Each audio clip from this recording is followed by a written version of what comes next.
Saya berpikir harus saya nanam sengon. Kenapa? Saya lihat lingkungan ini rusak.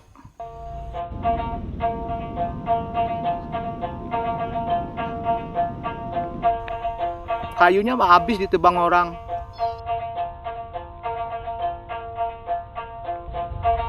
Nah, sejak itu saya tergugah.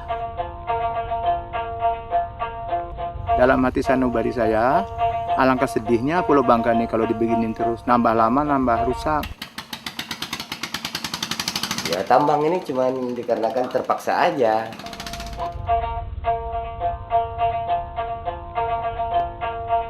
Karena kalau pertambangan ini hari ini kerja, bisa sore kita belanjakan. Mau kerja lain kan dananya lebih besar lagi juga.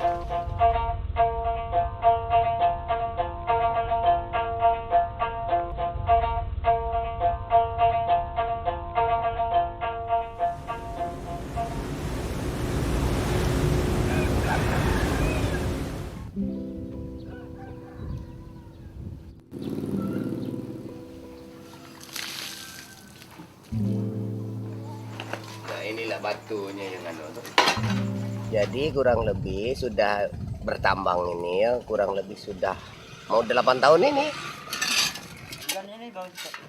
Tapi keadaannya ya pas-pasan terus lah.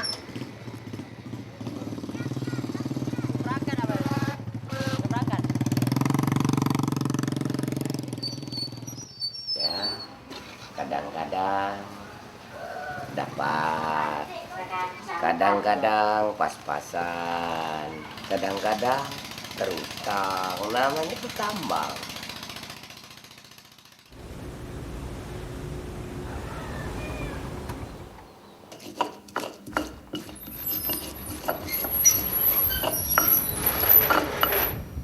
Saya pernah nambang. Saya malahan tambangnya kalau nggak salah 6 unit. Sudah itu alat berat juga saya dulu pernah nyater gitu. Jadi TI saya juga awal-awalnya itu berhasil. Belakangan kandungan timahnya agak kurang, saya merugi terus. Jadi saya nggak tertarik lagi dengan TI sekarang. Malah saya tertarik ingin menghijaukan lahan sebanyak mungkin. Ayo Pak Tua, kebun. Saya sangat-sangat sedih rasanya lihat alam. Di sana sini alang-alang, di sana sini gundukan-gundukan tanah, di sana sini tidak dimanfaatkan. Nah, maka itu saya tergugah rasanya untuk ke depan ini saya mau menghijaukan lahan sedapat mungkin untuk kemampuan saya. Yang jauh, yang jauh. Terus yang jauh, oreanya suruh jauh. Yang pinggir batang itu, yang sedikit-sedikit ada orean ini. Ini nih harus habis ini. Ah itu, wah itu mati itu. Kok dikasih di batang mati nih, pocot. Tahulah kerusakan lingkungan seperti istilahnya ini kan, tanah-tanah ini rusak, air juga keruh. Mana istilah suara mesin yang tetangga-tetangga dekat di sini kan bising juga. Tapi ya apa daya. Tadinya kan kita berkebun, cuman nanam sahang banyak mati, nanam lagi banyak mati. Nah, sedangkan kebutuhan keluarga kita kan selalu diburu, mau tidak mau harus ada. Gunting cabangnya. Ini digunting dahannya, Pak. Nah, calon cabang nih harus gunting. Dengan adanya digunting ini, kayunya langsung naik ke atas, lurus. Karena kita nanam hutan ini untuk penghijauan dan lagi memerlukan kayunya kita bisa jual. Kalau bagus kayunya bisa diolah, bisa dijual. Jadi nilai ekonominya tinggi nanti. Di samping menghijaukan ada juga hasilnya.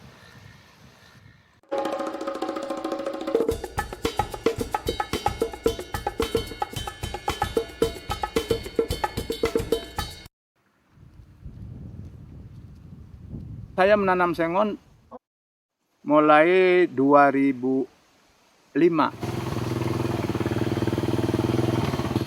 Awalnya sih kita ketawain orang, kok nanam kayu gitu. Udah beberapa kali diketawain orang saya bawa bibit sengon.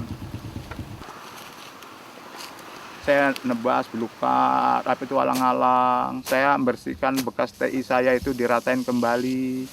Saya nanam sengon kok diketawain.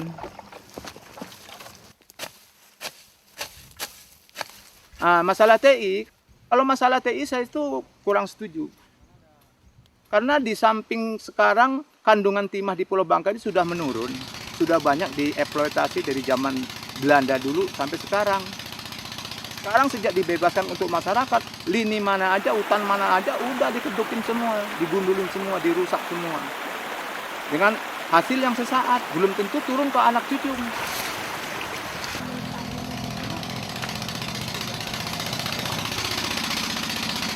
Resikonya juga sekarang tambangnya sudah dalam-dalam, sudah 26 meter. Sudah itu banyak terjadi kecelakaan ketimpa tanah. Kalau hujan sedikit longsor sudah kadang-kadang 2-3 orang mati di dalam lubang itu ketimpa tanah. Nah itu saya resiko yang terlalu berat saya tidak mau itu. Ya kalau resikonya ya jelas banyak lah. Satu, kalau batu jatuh. Kedua, takut kalau longsor. Apalagi kalau istilah model medan seperti ini. Curahnya dalam, tebingnya kan tinggi. Jadi maka kalau yang sudah kedalaman seperti ini, ya risikonya pasti banyak lah. Terutama itu nyawa.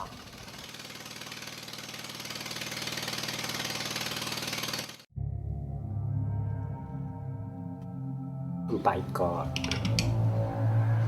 Yang nomor 3 meninggal itulah. Nomor 3 meninggal.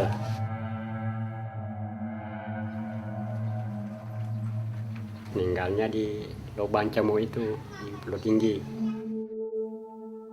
Perasaan saya di situlah sedih, trauma. Situlah sedih nangis. Nah, kalau bagi saya Pak, tidak usah lah betul Pak. Cukuplah saya yang kena musibahnya. Cukuplah saya yang kena. Nah. Ya kalau terdengar waktu orang ditimpa tanah itu ya kita juga kadang waktu kerja berhenti, istirahat dulu, takut juga.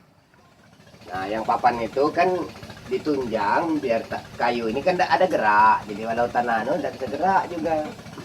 Ya dia kan sampai ke lapis batu alor yang kedua itu itu baru tahan dia.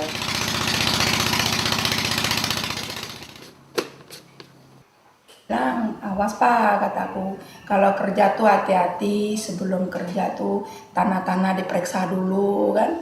Jangan sampai ada yang retak, yang jatuh. Aku kata setiap berangkat tuh pastilah sarannya macam itu lah. Karena di dalam itu kan kamu tahu sendiri kan, karena lubangnya terlalu dalam, pokoknya banyak resiko.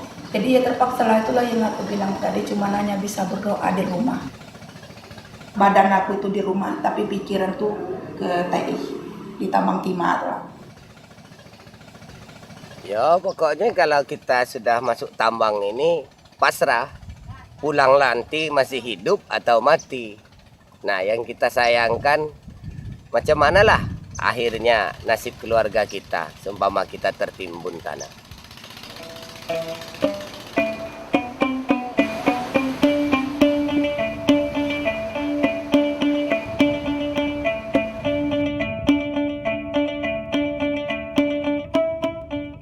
Sekarang kayu di Bangka ini kan sudah nggak ada. Jadi yang akan datang untuk pembangunan kayu-kayu yang lain itu tidak ada. Maka saya tergerak menanam sengon dengan tujuan supaya tanah itu hijau.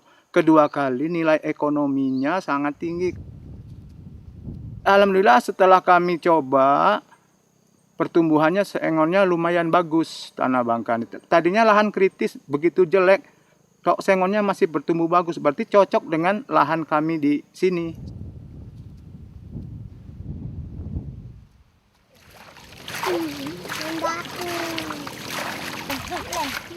Dipikir untuk ke depan kita mau usaha apa.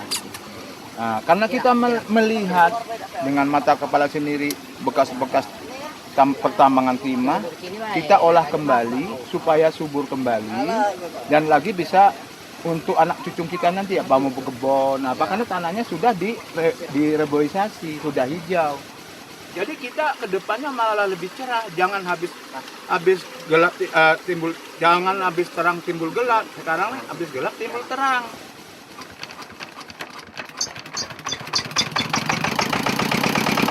Ya sebenarnya sering kali dia datang ke rumah itu ngajak tentang nyeritakan kebun dia, ngajak berkebun.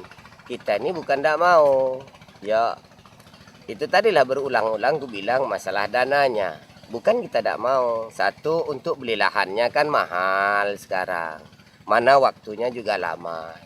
Sedangkan untuk kebutuhan keluarga kita ini dibutuhkan sekarang. Kurasa bisa. Tapi karena mereka itu belum ada kemauan, maka itu tidak ada jalan. Kak Jono kan lain, orangnya kan bisnismen dia. Usahanya kalau bahasa daerah kita sini laut darat masuk. Kalau kita cuma nambang aja. Ya kalau memang seumpamanya pemerintah melarang orang bertambang ya paling pasrah aja lah. Macam mana jadinya paling gitu aja. Keliling kita ini sengon semua nanti. Nanti Pak dia yang punya saya itu saya nanam sengon. Sengon, saya sengon semua itu. Di belakang rumah kamu tuh sengon semua nanti. Sampai ke sana.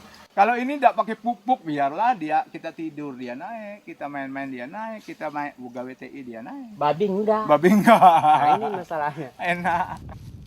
Ya kalau perbandingannya kalau bagi saya sangat jauh menyolong. Kalau sengon berarti tenang pikiran, tidak ada problem, tidak ada bahayanya. Di samping kita menghijaukan tanah yang jelek jadi bagus, hasilnya pun sekarang meningkat karena harga sengon juga bagus. Nah, batangnya jangan potong. Nah, udahlah. Batin saya rasa puas karena kita bisa menyiapkan regenerasi kita dengan tanah yang subur. Dan mereka bisa beraktivitas di atas tanah itu. Kalau tidak begitu, nanti siapa sih mau peduli dengan alam ini, lingkungan ini, kalau tidak dari kita-kita ini.